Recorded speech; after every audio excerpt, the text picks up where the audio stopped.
All right, guys, we got a good show for you today. We have Josh Wainwright. He is a wide receiver for Columbia University. Thanks for coming on, man. Yeah, absolutely. Thanks for having me on. Yeah, so we always start off with a few would you rathers we find on the internet. So, would you rather fall into a cactus or walk on glass? Fall into a cactus or walk on. I'm assuming I'm walking on glass barefoot. Yeah, Cactus. I'm gonna have to go cactus. yeah. I'd go cactus too. I would not want to get some glass in my foot. That'd be painful. Would you rather laugh so hard you cry or cry so hard you laugh? Laugh so hard I cry. Definitely. I already do that as it is. Yeah, So, that's funny. Would you rather have an onion for a head or a cabbage? um, I hate onions, Yeah. so I'm gonna have to go cabbage. Okay. Would you rather be a king for a day or a mayor for a month? King for a day or mayor for a month. Um, I gotta go with king for a day. Yeah. All right. Well, those were would you rather. We're going to transition to some more serious topics.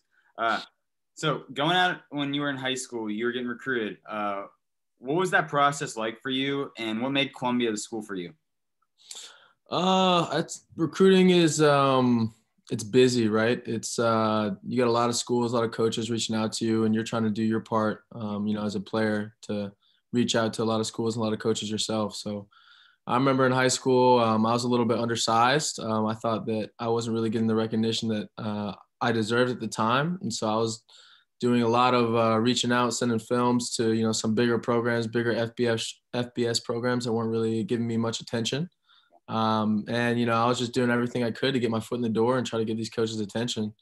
But it's a hectic experience. I ended up actually committing to a school called Northern Arizona before I ended up choosing Columbia, and I was committed to NAU for probably a good 5 or 6 months. And then somewhere along that road, Columbia reached out with an offer, and the more I thought about it, the more I realized this was an opportunity I couldn't pass up, just because of the academics, the opportunities that it would afford me throughout life. Obviously, being up in New York City, the people that I would meet, the things that I would see, the things that I would experience, and another thing that really sold me was the coaching staff really selling me on turning that program around. Historically, not a winning program, so having the chance to come in there and really make a difference and solidify myself and my class as a team that could win under whatever circumstances was a real big thing for me. But I couldn't be more happy for my experience at Columbia, and thankful for ended up deciding to go there. Yeah, I always like talking. The reason I do this is to give athletes a voice. I was the same type of deal with you. I'm like undersized for my sport. I sent film to probably 80 schools, 90 schools. Got an offer for Lafayette. Going to commit there. But you know what it was like going through your head at the time when you were like, did you feel like you should got more recognition than you were deserving? Um, I mean, it's a slippery slope, right? I think that every athlete is a competitor, and they always want to, put themselves in a position where they can compete to the highest of their ability. And for me, it was as if I thought that I could have been competing at a higher level, at an FBS level, Yeah. with bigger talent, with Yeah. players with bigger hype and things of that Yeah. nature. But I think things work out the way that they're supposed to, and I think I ended up at Columbia for a reason. And as I said earlier, I'm happy for my experiences there. Yeah. For me, it was just like getting a shot. That's what I was going through my mind. I just want to prove people wrong, give them a shot. You prove people wrong. Some. Your 2017 season was amazing. You had 78 receptions. Talk about that season for you as a whole. It was a long time coming. I think to talk about that season, it wouldn't be I wouldn't be doing it justice if I didn't talk about the freshman year first. Yeah. So freshman year we went 3-7. It was a tough season. It was probably the worst in terms of record season that I've ever had in my life. And so it caused all of us as a team to kind of sit down and really lock in and focus and say, if we really want to do this thing, then we're going to have to work. So we worked throughout the entire off season, harder than I had ever worked in my life. And then we came up ready for the 2017 year. And, I think whatever happened that year, that 8-2 record was a product of the work we put in the off season.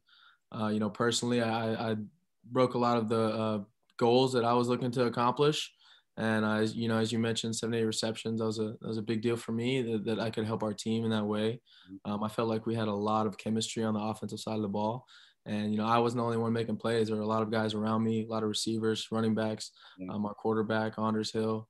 And so, I was just happy that I was able to provide, such a big part of, that record, and being able to say that, we were able to do that 8-2 as a team. Yeah.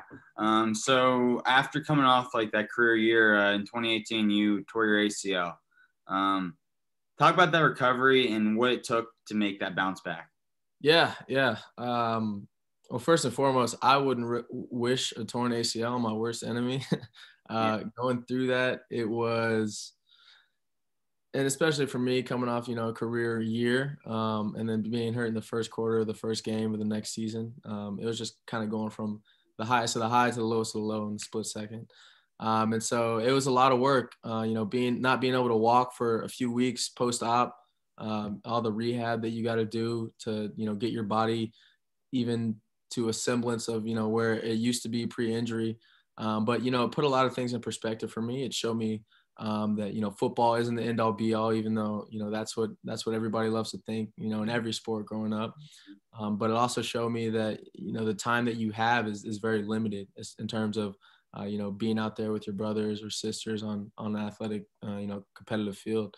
And it made me appreciate, that time that I had even that much more. And so it was a grind, but, I eventually got back out there, and I feel like I got my body to a great place, and I was able to contribute the following season. Yeah. 2019, you had 48 receptions. I think you had a pretty good comeback. How do you think that season went for you? And, now talking about, you made that comeback, you had a good season. Then 2020, you just didn't have a season. How are you dealing with that? So I think that following season, there were a lot of things that, could have been better from a team approach. I think Columbia didn't really do as well as we should have done that year, given our talent. We had a lot of injuries and whatnot, but I was kind of happy with the way that I had performed, given my opportunities. But I think, as I said, as from the team perspective, and especially being the captain on that team, you always want to do better than the performance you put out there. But transitioning from that time to having no season the next year was something that really irked me, especially because I missed that season after my ACL, so I had an opportunity to come back for a fifth year, to play an additional season, and so I was really looking forward to it. But as I said earlier, things happen the way they do, and I think things happen for a reason. And while it might have taken a little bit longer to come to terms with that, I'm here now, and I'm looking forward to this next transition into my next phase of life. I didn't know how it works with the rules. Are you allowed to play another year of college, or what's that plan right now for you? Yeah, so I have another year of eligibility. It is an interesting space, in terms of navigating it.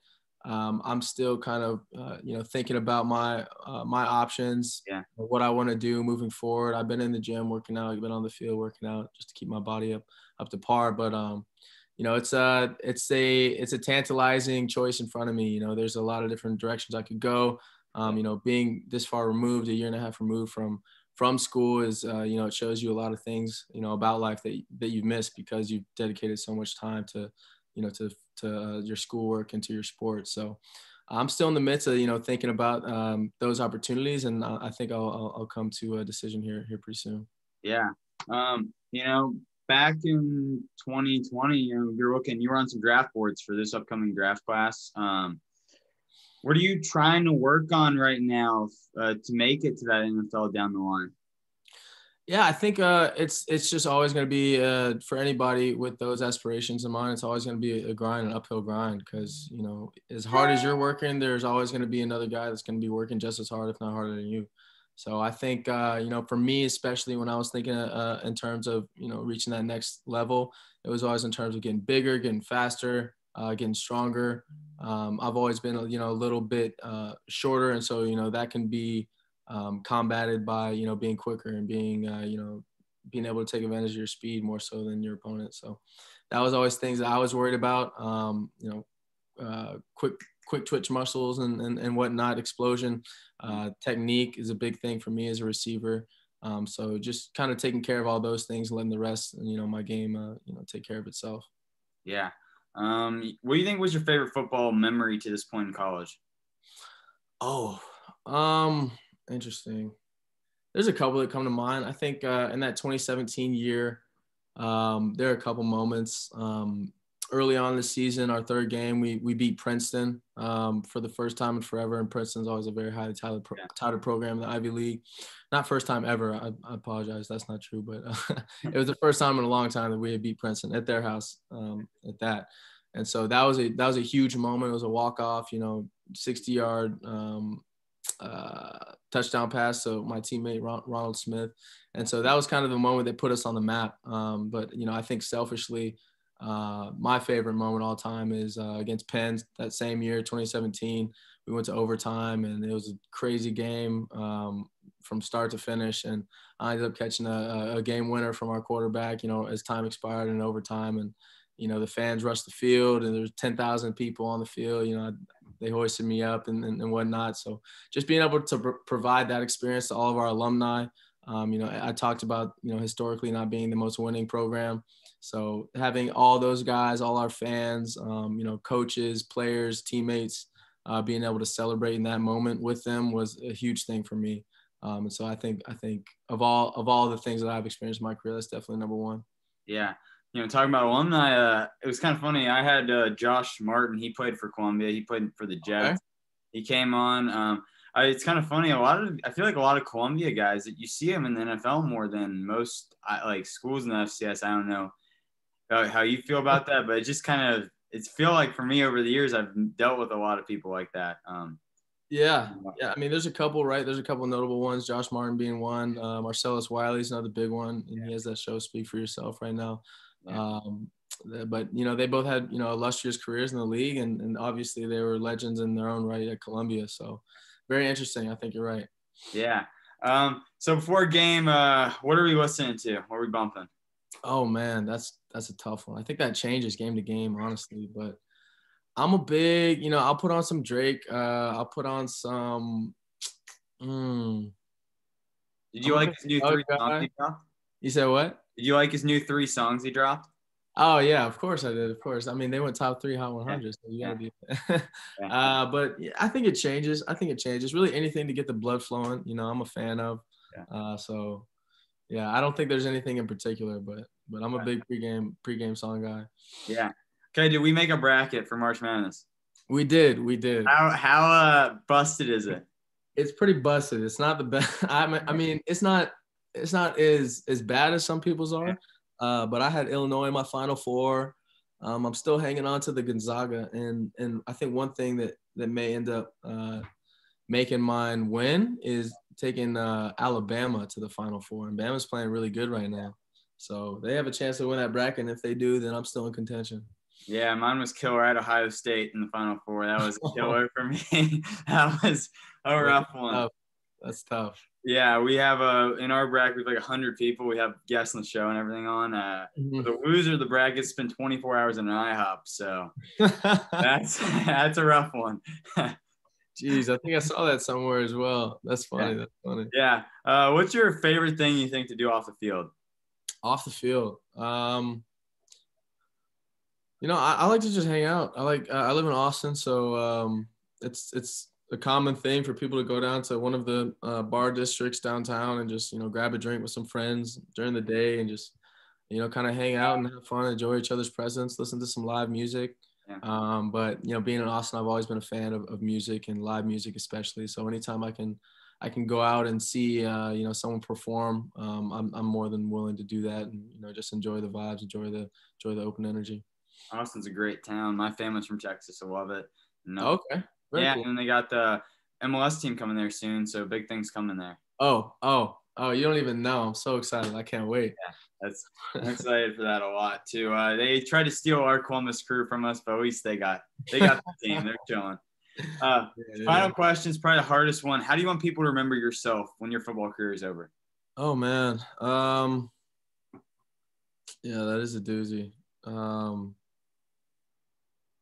I think as a hard worker, as somebody who can motivate his teammates, somebody who was exciting to watch, had that explosion, and somebody who never backed down from a fight. I think that's the biggest thing. Is I was out there, I was always running my mouth, when people had something to say to me. So really just keeping that energy high and keeping your teammates engaged and making sure the person across from you knew that when it came down to it, they had no chance. Yeah. Well, Josh, thank you for coming on, man. I really appreciate this. Yeah, no, thank you for having me, man. I really enjoy, what you're doing here. And I think it's progressive, the way that you're, having these conversations and talking to these athletes. So thank you for having me. Yeah, that means a lot. 1 second.